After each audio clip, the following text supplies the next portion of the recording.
Welcome to Reading the Bible Together, and today in Genesis chapter 19, we're faced with some pretty unpleasant stuff. Quite a contrast to chapter 18's beautiful image of generous hospitality. And I'm not the only one to think so. The prophet Ezekiel thinks so too. We'll get to him in a bit. Now, you recall that Abraham's visitors were on their way to Sodom to see for themselves what was going on there. And chapter 19 begins with the arrival of two visitors, not three, but two. And here we're told they're angels.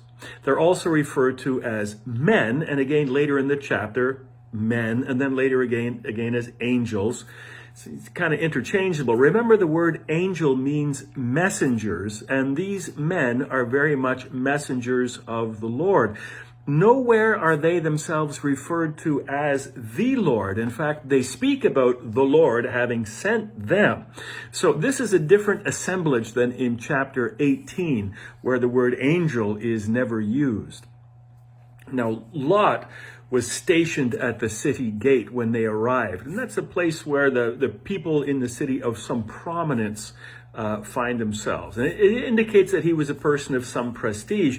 It also may indicate that Lot had some inkling or warning of their coming. Echoing the hospitality offered by Abraham, we're told that when he saw them, he got up to meet them and bowed down with his face to the ground. "My lords," he said, "please turn aside to your servant's house. You can wash your feet and spend the night and then go on your way early in the morning." Very similar to the kind of greeting that Abraham extended to them in the previous chapter. But to Lot's horror, the visitors answer, "Thanks, but no thanks. We'll spend the night here in the square." Well, Lot, knowing what was likely to happen if they did this, objects so strongly that they finally agree to go home with him, and he prepares them a hasty meal, baking bread without yeast. But before they can call it a night, the citizens of Sodom come a-calling. Now, the verse is very specific, so we need to really pay attention to exactly what's said here. And let me illustrate by using the Hebrew words which are employed in this verse as well as the English.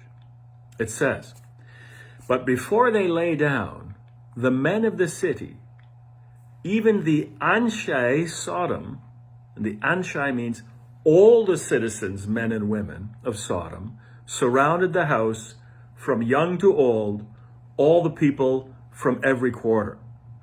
So this verse is making it clear. It's not just a group of predatory men.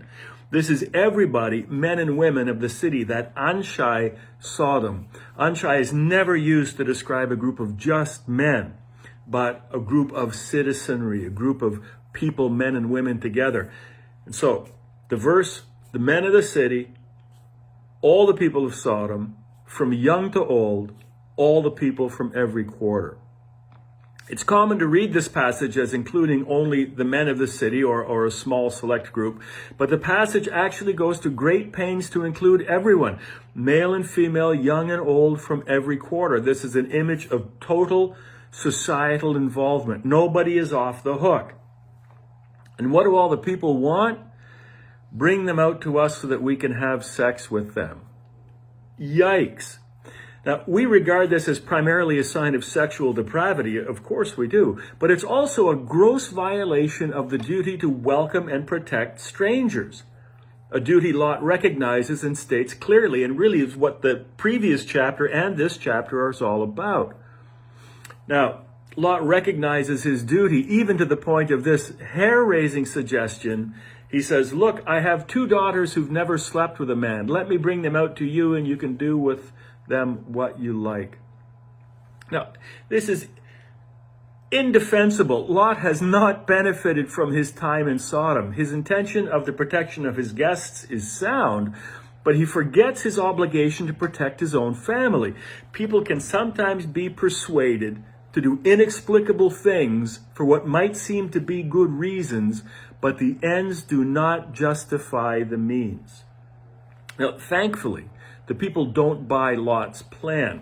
About the only bright moment in this whole chapter. The citizenry rejects the offer, but accusing Lot of being an outsider and accusing Lot of judging their conduct, "Who are you to tell us how we should live?" they attack the house. Well, our visitors have had enough and they've seen enough. Although again referred to as men, they display supernatural power and they strike the attackers. Again, both young and old, it's all-inclusive term, they strike the attackers blind. They then urge Lot to gather whatever immediate and extended family he has in the city and run for it because the city will be destroyed. We read, the outcry to the Lord against its people is so great that he has sent us to destroy it. Now, the outcry is apparently arising from the surrounding area, which has been subjected to the violence and depravity of the residents of Sodom and its twin city Gomorrah. Unfortunately, his sons-in-law, who are pledged but not yet married to his daughters, residents of Sodom, we are presumed, think Lot is joking when he bursts through the door with the warning. So as an unhappy result, it's only Lot and his wife and his daughters, whom the angels, for again, here we're told they're angels. It's only Lot, his wife, and his daughter who escaped, dragged bodily from the city by the angels because we read, the Lord was merciful to them. Now, incredibly, they were still reluctant to leave. Remember, the implication here is that Lot's wife and daughters were themselves from Sodom. When we last heard of Lot, way back in chapter 13, when he decided to move to Sodom, he was a single man. No wife or family is mentioned. And he's been there since that time long enough for the daughters to have been born and raised to engagement age. Well, the angels tell them, flee for your lives, don't look back, which is to say, don't change your mind, and don't stop anywhere in the plain. Flee to the mountains, or you'll be swept away. Well, Lot whines that he'll never make it that far. And look, here's a nice small town close by. It's just a little place. It's not a den of iniquity like Sodom. Surely that will do. The angel, tiring of Lot, says, fine. And so it is to Zoar, which means small town. It is to Zoar they head, making it there by midday, at which point burning sulfur is rained down upon Sodom and Gomorrah, and they are utterly destroyed. Their inhabitants, who had become a cancer on the land, are destroyed with them. Unhappily, Lot's wife, having second thoughts about leaving home, did in fact look back. The implication started to make her way back, and she did not escape the city's fate. Turned into a pillar of salt, the text says, which is very evocative of the kind of salt pillars which arise in and around the salty, salty, salty Dead Sea. Now, this part of the story, unbelievably, it's actually the nicer part of the chapter, comes to an end with Abraham seeing the smoke rise from a distance, from far away. He had negotiated the Lord down to 10 righteous people to save the city, if you recall. But the text made clear repeatedly that among all the citizenry, men and women, young and old, 10 good people could not be found. I wonder if Lot even would have been one of the 10. I hope so. Well, the prophet Ezekiel reflects upon the sin of Sodom in the book which bears his name. And as I alluded to in the beginning, it isn't only sexual depravity for which the city is known. That's how we kind of characterize it today, but not Ezekiel. I'll let Ezekiel tell you himself. In a rather hair-raising chapter, Ezekiel chapter 16, verses 49 through 50, I certainly hope this pandemic and its restrictions end long before I have to be going through Ezekiel with you chapter by chapter. But here's Ezekiel 16, verses 49 through 50. This was the guilt of your sister Sodom. She and her daughters had pride, excess of food, and prosperous ease, but did not aid the poor and needy. They were haughty and did abominable things before me. Therefore, I removed them when I saw it. Now, you see, it's their pride, their greed, their lack of compassion and hospitality for which Ezekiel takes them primarily to task, as well as their abominable things. Sodom and Gomorrah become a biblical byword for how not to live. So, back in chapter 13, I briefly touched on the location of these cities. You can go back and watch that again where I go into that with more detail.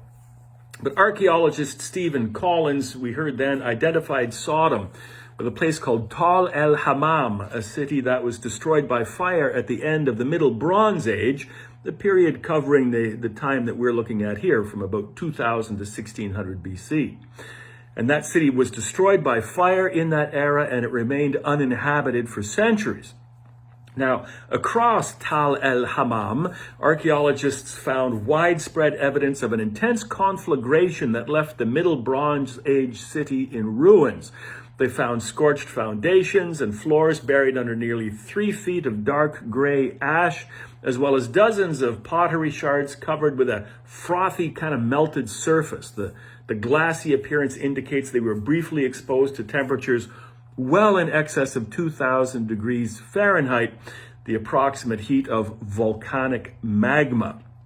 Such evidence suggests that the city and its surrounding area were catastrophically destroyed in a sudden and extreme conflagration. Now, you may remember that I mentioned that things, as this chapter continues, only get worse. And indeed, the chapter continues and concludes with a story you never heard in Sunday school. Lot and his daughters ultimately did end up in the mountains, as the angel said they should, and they found themselves living in a cave, which is a not uncommon circumstance in that time and area. Not as nice as an Abraham-style life in tents or the comparative comforts of the city. In any case, tragically, his daughters, Lot's daughters, brought their Sodom morality with them. And again, this kind of brings the Noah and the Ark story to mind. They got old dad blind drunk. The flood didn't cure humanity of its ills, neither did the destruction of Sodom. The daughters get pregnant by their drunken father. The text tells us this is where the Moabites and Ammonites trace their lineage back to, which I'm sure is not appreciated by either the Moabites or the Ammonites. So that's Genesis 19. And thank goodness it's over. We will not hear from Lot again, to which again I say, thank goodness. I've had enough of that guy. Incredibly, however, we find ourselves and Abraham and Sarah right back in hot water with a retelling, a resetting of Abraham's most embarrassing and unfortunate story. New location, same old problem. But to find out more, you're going to have to tune in next time for Genesis chapter 20. And we will see you then.